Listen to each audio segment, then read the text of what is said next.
Hello, my quilting family. I'm here to show you how to make a pillowcase. What a pillowcase does is use up a little over a yard of fabric. So if you're working with a stash that's kind of, needs to go, well, this is a perfect way to get rid of a yard of fabric. I finished my granddaughter's twin-size quilt called When Zebras Wear Lip Gloss, and that is in another video that we have. So now today I'm going to make a pillow cover for it that will match her quilt. So what I've done is I've taken width of fabric and 24 inches in one color. In this case it's black and white. And then another width of fabric piece that's 12 inches. There's our yard. And then I thought it would be cute to add a little accent piece from width of fabric 2.5 inch strip. So what we're going to do is join me at my cutting table and we'll show you how to pin all this up together. So on these measurements I'm going to put them below in the description or the show notes.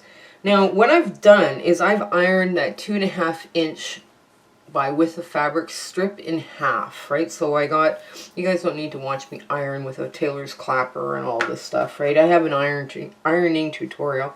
So what I've done is taken this and ironed it in half. It just makes the process a little easier. So what I do is I take the 12-inch piece and I open it up with the right side up. Right, and I'm going to do it this way. Right side up with the strip of 2.5 inch strip. I'm going to put that right along that one edge. Basically this is a burrito pillowcase, but it sure helps reduce your scraps. But here we go. And now I'm going to open this up and the right side goes down on this batik. And what I do is I just lay it across, nice and flat. Then I grab my silk pins, and I just start putting it in place. I just start kind of pinning it every 6 inches or so, just so it holds where I need it to be. And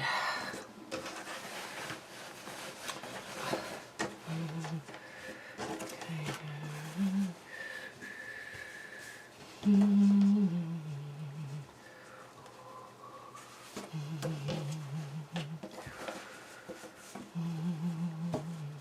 we go.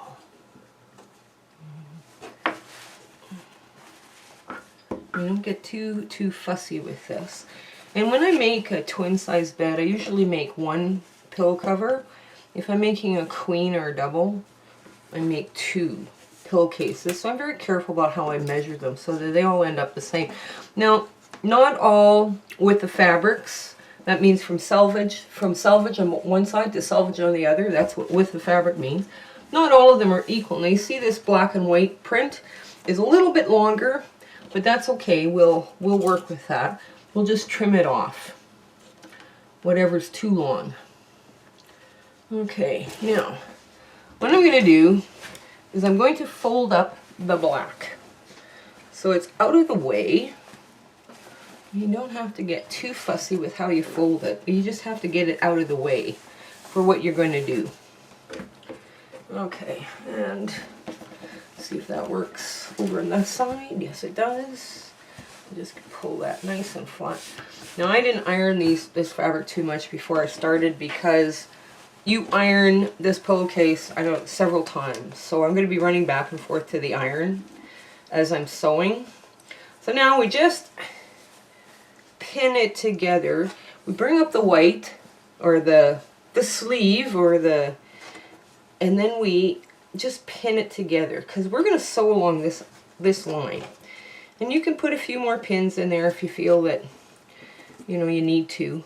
But this way, all of your fabric that's inside this roll is out of the way. That's basically what we're aiming for here. So, let me just straighten this out a bit. Okay. There we go. And now, I'm going to meet you back at the sewing machine. Okay, so we're back at the sewing machine, and I'm just going to quickly run this, where we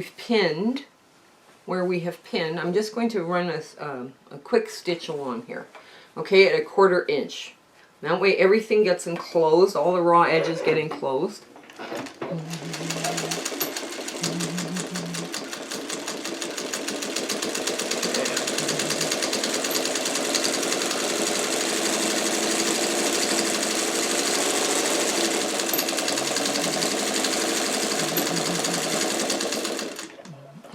I'm just going to clip off that little leader ender. I don't know where my little 4 patches went, but oh well.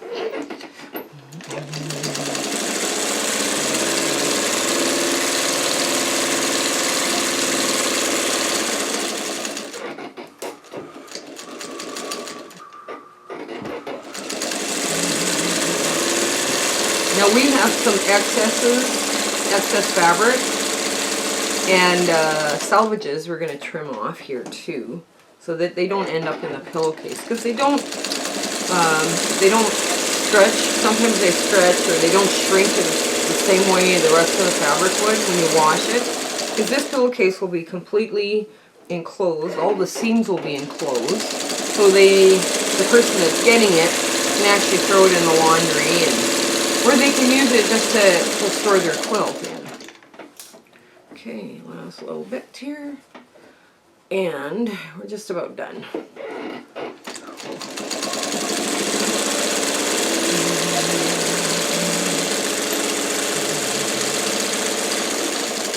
Okay, so I'm going to iron it and trim all the salvage parts off, and I'll meet you back to put in the next seam.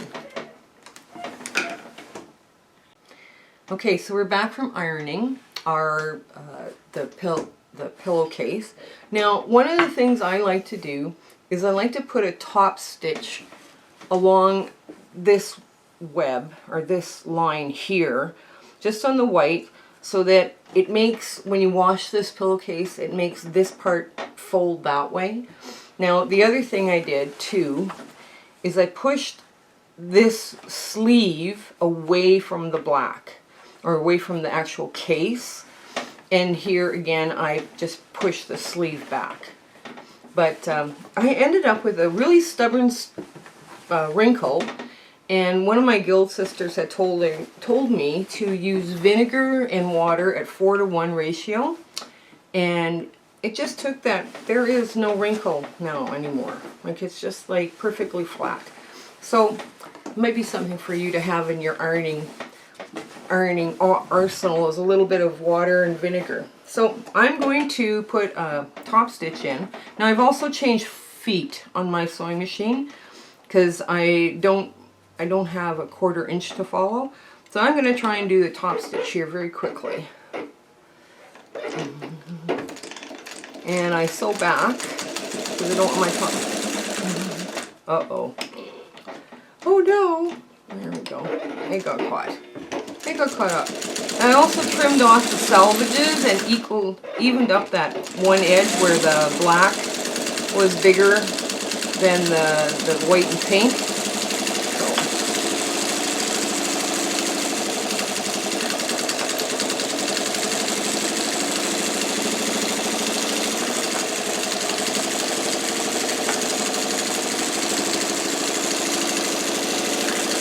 Basically, this top stitching helps this pillowcase stay in the right shape.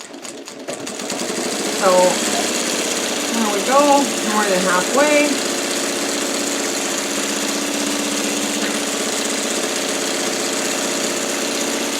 Now I'm just doing this with a light pale gray thread on top, so you won't be able to see it once it's done.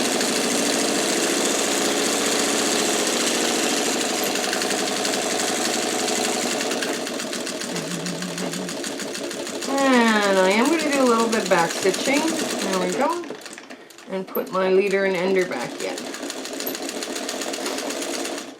Okay, and we are done.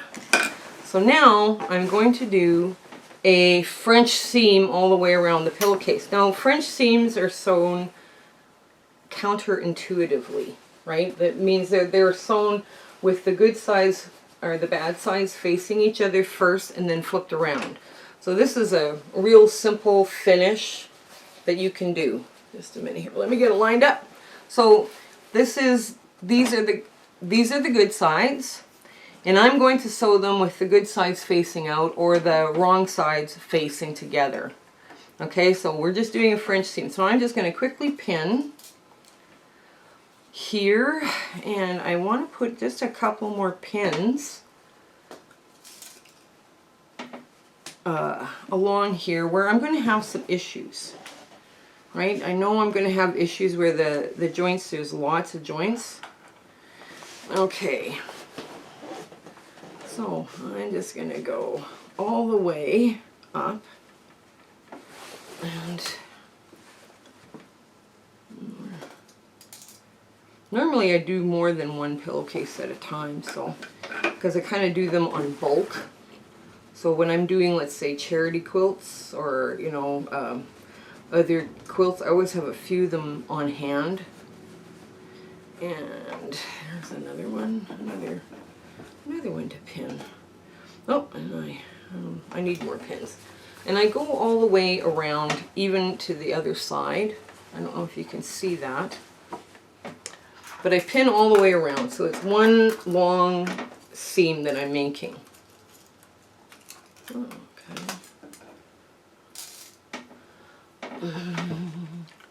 So what I'm going to do is I'm going to pivot at this corner. I'm just going to make a small 1/4 inch seam.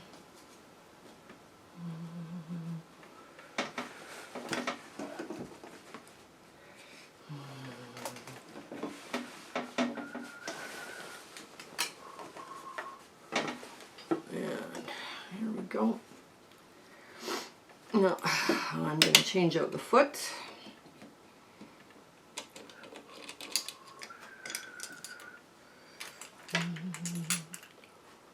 Okay.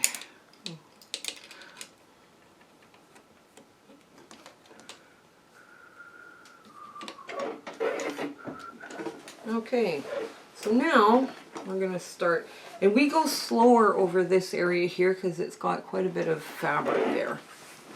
So,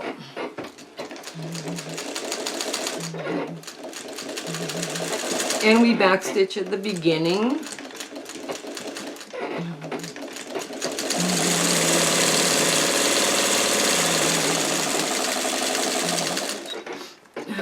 Now we just go a little slower. And if this pillowcase is going to pop, it's going to pop right at those where there's a lot of fabric. So I tend to go over it, just, you know, backstitch just a bit, just to move it around.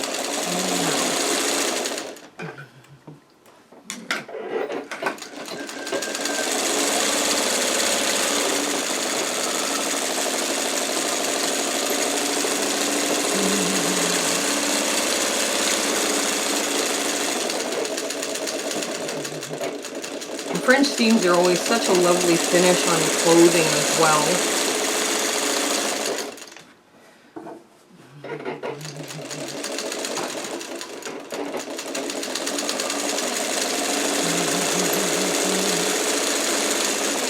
So now, as I'm getting to the corner, I'm going to stop right at the 1/4 inch away from the tip.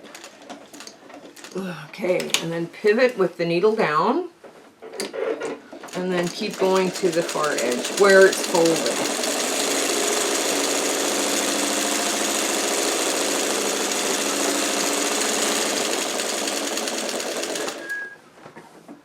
There we go. These are always fun little things to give to kids. Because it's their pillowcase. It's theirs. It gives them a sense of ownership. And you can do all sorts of fun color combinations with these. You know, very cool. Very cute and very, very, very practical gift. Okay, so I'm coming up to the end, and I do a back stitch. And run a leader and ender through. Okay, now I trim mine very differently, I think, because I go in when I'm trimming. I don't know, hopefully you can see this. Most people just clip the corner at a 45-degree angle. I go in a very steep angle because I want a sharp curve. So my cut is made like that. So, and this is what I'm cutting off. This here is what I'm cutting off. So it's kind of a long, skinny triangle. And I do that with all of my corners, just so that I get, but don't cut through your stitches.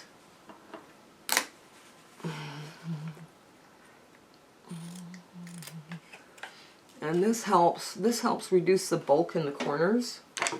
Now the other place I do it, of course, is where the sleeve is. I go really deep in there because you've got like 4 layers of fabric there. So I'm really trimming this down. And this area here, where if it's going to pop, this is where it is. I go down and I cut down to about 1/8. I leave about 1/8 of an inch, because there's a lot of fabric there. Okay, so now what I'm going to do is I'm going to flip it inside out and press it so that I get a good seam, and I will be back with it all pinned and ready to finish the French seam.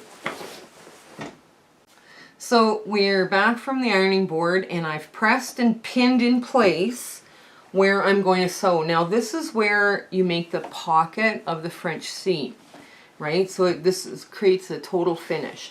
So I've also installed my walking foot, because there's pieces along here where I'm going to hit a lot of bulk, and I don't, you know, a regular foot might not work. A walking foot kind of moves the fabric like this along and keeps it even. So I've done my best to pin it on either side of the bulk, but I'll show you here. Now I'm going to go with a 1/2 inch seam allowance, and I'm going to backstitch. And there we go. Now as we come up to that first big bulky area, I'm going to slow down quite a bit. And we're just going to take, and if you have to hand crank over this area, that's fine. And just back stitch over it. Make sure it's well secured, because anywhere on your pillowcase is going to pop there. And we have to maintain that 1/2 inch.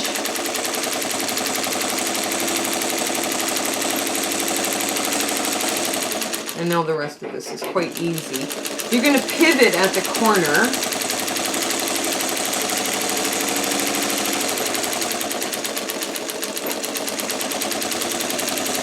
Once we get there,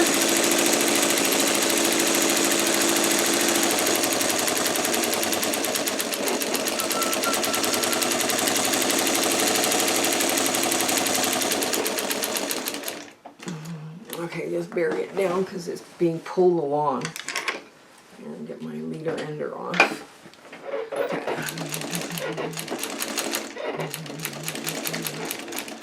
There.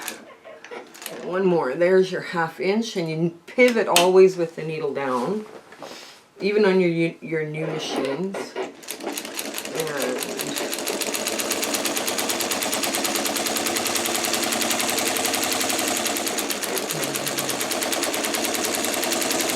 there. This is coming along beautifully.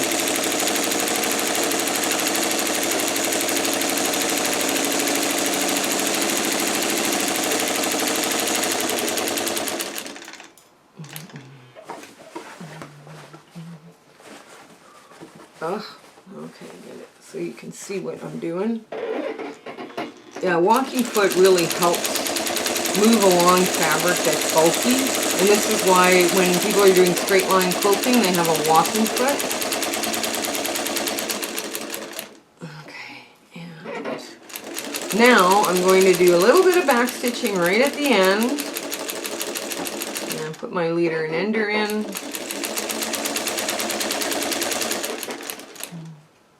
Now, what I'm going to do is turn this inside out, because essentially right now the sewing of my